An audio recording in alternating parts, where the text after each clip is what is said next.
बांसवाड़ा डूंगरपुर से भारत आदिवासी पार्टी सांसद राजकुमार रोत ने डूंगरपुर में प्रेस वार्ता कर केंद्र और राज्य सरकार पर कई मुद्दों को लेकर निशाना साधा। उन्होंने नीट पेपर लीक मामले में उच्च स्तरीय जांच की मांग की और कहा कि सिर्फ मंत्री का इस्तीफा काफी नहीं है। सर्किट हाउस में आयोजित प्रेस वार्ता में सांसद राजकुमार ने कहा, नीट पेपर लीक ने लाखों युवाओं का भविष्य दांव पर लगा दिया है। उन्होंने आरोप लगाया कि कोचिंग माफिया और पूरे नेटवर्क की निष्पक्ष जांच कर दोषियों पर कड़ी कार्रवाई होनी चाहिए। जेनेवा दौरे पर उठे सवालों पर सफाई देते हुए उन्होंने कहा कि उन्हें संयुक्त राष्ट्र से व्यक्तिगत निमंत्रण मिला था, न ही किसी दल का या सरकार का। वहां उन्होंने भारत के आदिवासी और वंचित वर्ग के जुड़े मुद्दों को अंतर्राष्ट्रीय मंच पर उठाया। सांसद ने यूसीसी और डी लिस्टिंग पर कहा कि सरकार आदिवासियों की सांस्कृतिक पहचान से छेड़छाड़ कर रही है और मूलभूत मुद्दों को ध्यान भटका रही है। उन्होंने उदयपुर संभाग में अधिकारियों के तबादले पर भी नाराजगी जताई और कहा कि अनुभवी अधिकारियों के हटने से बिजली पानी जैसी सेवाएं प्रभावित हो रही है। बांसवाड़ा मेडिकल कॉलेज में गर्भवती महिलाओं और नवजातों की मौत पर उन्होंने स्वास्थ्य व्यवस्था पर सवाल उठाते हुए दोषियों पर जवाबदेही तय करने की मांग की। पत्रकार बंधुओं को, प्रिंट मीडिया, इलेक्ट्रॉनिक मीडिया, सारे साथियों को मेरी ओर से जोहार। साथ ही हमारे पार्टी के राष्ट्रीय सदस्य जिलाध्यक्ष जी, हमारे अस्कुर विधायक जी, राष्ट्रीय सदस्य भाई उपट जी, तमाम पदाधिकारी गण, भारत आदिवासी पार्टी की तरफ से आज डूंगरपुर जिला मुख्यालय पे प्रेस वार्ता का आयोजन किया गया है।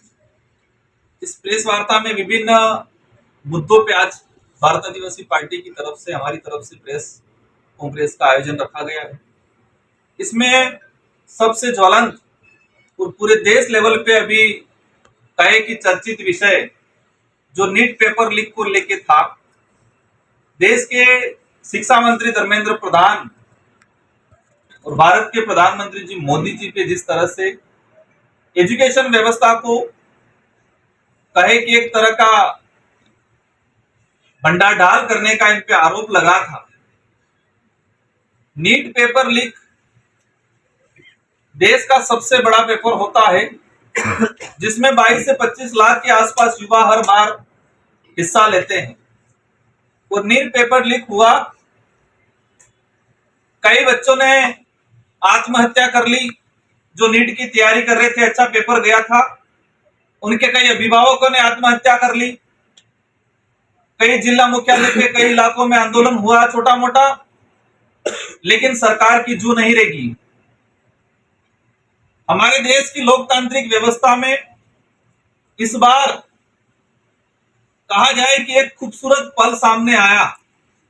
लोकतंत्र की ताकत के रूप में जो युवाओं ने और आजाद भारत में पहली बार युवाओं ने एक बड़ा आंदोलन किया और जो सरकार कहती थी कि सरकार में इस्तीफे नहीं होते हैं, वो सरकार झुकी और जो सरकार अपने आप को तानाशाही समझती थी, उस सरकार को देश के युवाओं ने एहसास कराया कि ये राजशाही नहीं, ये लोकतंत्र है। इस बार देश के युवाओं ने स्वीकार कराया।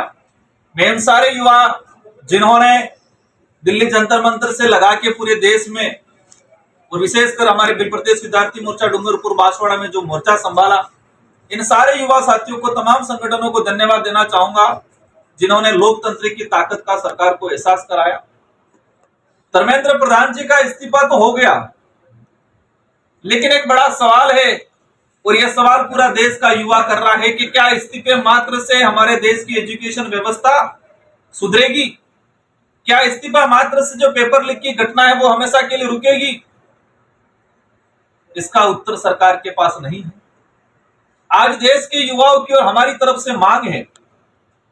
पहली मांग तो यह है कि सबसे पहले एजुकेशन व्यवस्था कहे कि गुणवत्ता युक्त तो होनी चाहिए, जो आज नहीं है। हम आदिवासी इलाके की बात करें, इस पूरे आदिवासी बाहुल्य क्षेत्र में स्कूल की भौतिक सुविधा नहीं है, बच्चे के लिए बैठने के कमरे नहीं है। 3-3 क्लास के बच्चे एक रूम में बैठ रहे हैं। शौचालय नहीं है, बालिकाएं 12वीं तक वाली बालिका बाहर शौचालय करने के लिए जा रही है और हमारे देश के लोग कह रहे स्वच्छ भारत मिशन, महिला सम्मान की बात करते हैं, लेकिन हमारी बहन बेटियों के लिए स्कूलों में शौचालय नहीं है, कमरे नहीं है, पानी, शुद्ध पानी पीने की व्यवस्था नहीं है। और जो सरकार है किसी व्यक्ति को शुद्ध पानी, शुद्ध हवा, शुद्ध खाना देने में विफल हो तो स्वीकार करना चाहिए कि वो सरकारें देश को सही ढंग से नहीं चला रही। तो नीट पेपर लीक में धर्मेंद्र प्रधान जी का जो इस्तीफा रहा है, भारत आदिवासी पार्टी का इसमें आधिकारिक बयान है सबकी तरफ से कि इस्तीफा तो हो गया, लेकिन प्रधानमंत्री जी की जिम्मेदारी है उनके कार्यकाल में एजुकेशन व्यवस्था को सुधारे और विशेषकर आदिवासी बाहुल्य क्षेत्र में जो भौतिक सुविधा खत्म हो चुकी है उसको सुधारे। पेपर लीक घटना में ऐसे लोग जो इन्वॉल्व थे